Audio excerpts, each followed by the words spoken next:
Here I have XIAOMI Mi Mix 2S, and today I'm going to show you how to update apps on this device. So firstly, you will have to open your Play Store.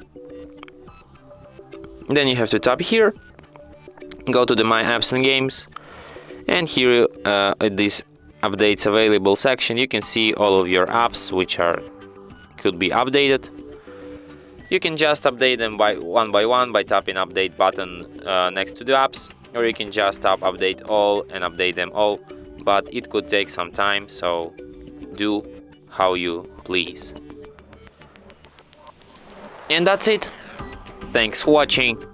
If you find this tutorial useful, don't forget to hit that like button and subscribe to our channel.